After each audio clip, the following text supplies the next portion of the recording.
실감나지 않는 아파트 화재와 대피. 지난주 어느 날 아침에 일어난 일이다. 늘 그렇듯 늦은 아침에도 피로해서 벗어나지 못하고 있던 나는 9시에 눈을 떴다가 도저히 안 되겠다 싶어서 눈찜질을 하며 다시 잠을 청했는데, 잠시 후에 어머니가 문을 벌컥 열고 들어와서 불이 났다고 했다. 지하에 불이 나서 대피해야 한다는 것이다. 잠깐 이게 무슨 일인가 싶었지만 방송으로도 같은 내용이 나오고 있었다. 아마도 TTS1 조합음성 방송이 느긋하게 떠드는 안내에도 별다른 정보는 없었다. 재활용품 수거일을 지켜달라는 방송과 전혀 다를 게 없는 어조였다. 당연하다면 당연하지만 급박함이 전혀 느껴지지 않아 모든 게 다 꿈 같기도 하고 혹은 괜한 호들갑 같기도 했다. 물론 1월 유의 긴급 안내 방송을 사람이 한다 해도 침착함을 유지해야 혼란이 생기지 않는다곤 하지만, 그래도 이것은 실제 상황입니다라는 부연 설명은 하는 게 좋지 않을까? 나는 궁시렁대며 패딩을 입고 양말을 신었으며 가방에 지갑과 스마트폰, 아이패드, 무선 키보드까지 챙겼다. 어머니도 옷을 챙겨 입고 스마트폰, 처방약 등을 챙긴 뒤에 화장실에 한번 들렀다. 남들이 보면 뭔 짓인가 싶겠지만 그게 자연스러운 편이었다. 안내 방송도 계속되지 않았고 사이렌도 울리지 않았으므로 지하의 쓰레기통에 불이 붙은 정도인데 혹시 모르니 대피하라는 시길이라 생각했던 것이다. 그런데 막상 문을 여니 웬걸 눈앞에 연기가 자욱했다. 투명도 30% 정도로 복도의 시야가 가려져 있었다. 불은 지하에 났다는데 옥상에 가까운 우리 집 앞 복도가 이 모양이라니 웃고 넘길 수준의 작은 불은 아닌 듯했다. 걱정스러워지기 시작했다. 어머니가 엘리베이터를 타자고 하는 말이 솔깃하게 들렸다. 이 상황에 계단으로 10수층을 내려가는 게 맞나 싶었기 때문이다. 하지만 재난 상황에 엘리베이터를 쓰지 않는 건 상식인 만큼 그대로 계단을 이용했다. 다행히도 계단은 그럭저럭 괜찮은 편이었다. 적어도 자욱한 연기가 눈에 들어오진 않았다. 평소와 달리 전등이 다 켜져 있었는데도 연기가 보이지 않았으니 당황한 상태를 고려하더라도 연기가 많이 차진 않았던 듯하다. 이래서 비상 계단문은 꼭 닫아두라고 하는구나, 비상 계단에 자전거 따위 잡다한 물건을 놓지 말라고 하는구나 하고 새삼 깨달았다.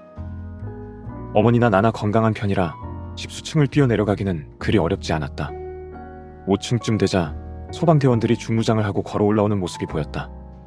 다른 이상이 없나 끝까지 올라가지 않을까, 존경스럽다는 생각이 드는 한편으로 그들이 우리에게 아무 신경도 쓰지 않는다는 점에서 오히려 안도감을 느꼈다. 빨리 오라고 재촉하고 모포 따위를 덮어줬다면 큰일이 나긴 났구나 싶었으리라. 밖으로 나가니 이미 주민 10대 명쯤이 나와서 근심스럽게 서성이고 있었다. 건물에서 불이나 연기가 보이진 않아서 지진을 피해서 나온 사람들처럼 보이기도 했다. 옆으로 아파트 관리하는 사람으로 보이는 남자가 지나갔는데 지하에 오래 있었는지 마스크가 회색이었다. 그에게 어느 중년 여성이 물었다.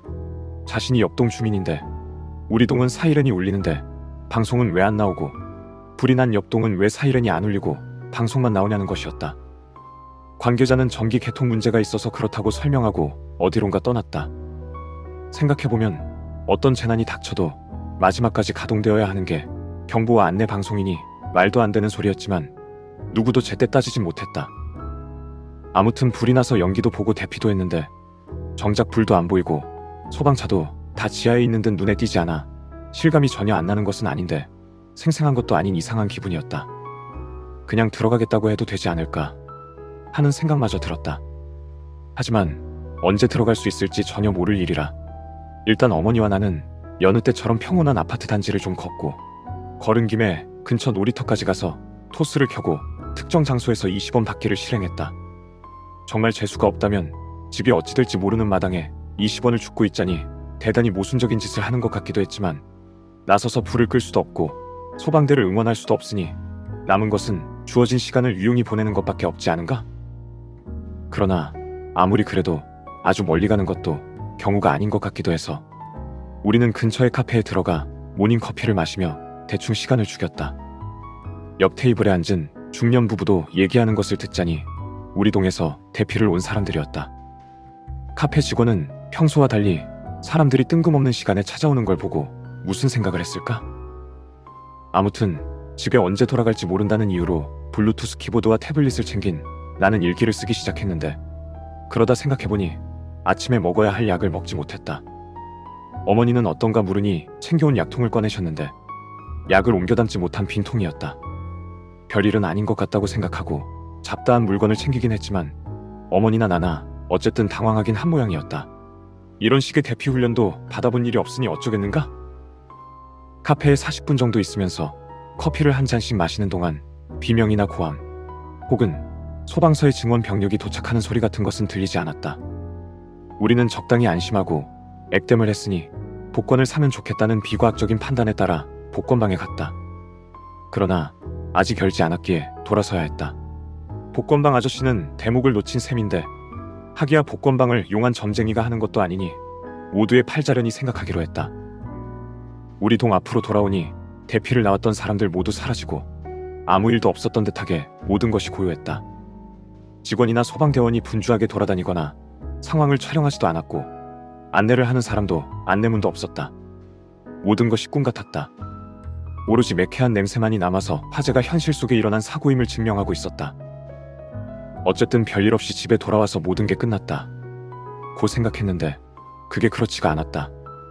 복도에서도 탄내가 계속 나는 걸 보아하니 집안도 정상은 아닐 게 분명해서 공기청정기를 켜봤는데 거실이 200, 내 방이 300 정도로 엄청난 미세먼지 수치가 나왔다. 당장 최고 속도로 가동하고 환기하면서 집안의 어지간한 부분은 다 털거나 닦아내야 했다. 그 많은 작업을 하루에 다 하는 경우가 좀처럼 없는데 먼지도 털고 걸레질도 하고 침대도 침구 청소기로 털고 식탁도 닦아내야 했다. 예상대로 매끈한 표면을 닦은 걸레와 휴지는 그을음 같은 것이 묻어났다. 게다가 가만 보니 내 마스크도 제법 거뭇한 편이었다. 맙소사. 마스크를 버리고 코를 풀어보니 점액이 거무스름했다. 대피할 때 일단 손에 닿는 대로 항상 쓰던 덴탈 마스크를 쓰고 나갔는데 다른 거 챙길 틈에 더 좋은 마스크를 써야 했다. 결국 코를 헹구고 샤워하고 잡다한 정리를 좀 더 했다. 그러자니 TTS 방송으로 강식 결과 지하 창고에서 합선으로 불이 난 것 같다며 건강에 이상이 있는 주민은 연락을 해달라는 안내가 들렸다. 퍽이나 안심이 되는 소리군. 환기를 하고 청소를 꼼꼼히 해보라는 말이라도 해야 하는 게 아닐까. 하지만 장담하건대 이런 사태가 일어났을 때 어떻게 대응해야 하는지 매뉴얼이 있다 하더라도 사후 처리 방법까지 꼼꼼히 적혀있진 않을 것이다. 사건 사고 대처에 능숙한 사람은 훈련받은 사람뿐이니까. 그건 그렇고 있었던 일을 정리하며 알게 된 것인데 우리가 대피 요령에서 지킨 점이라곤 계단을 이용한 것 하나밖에 없었다.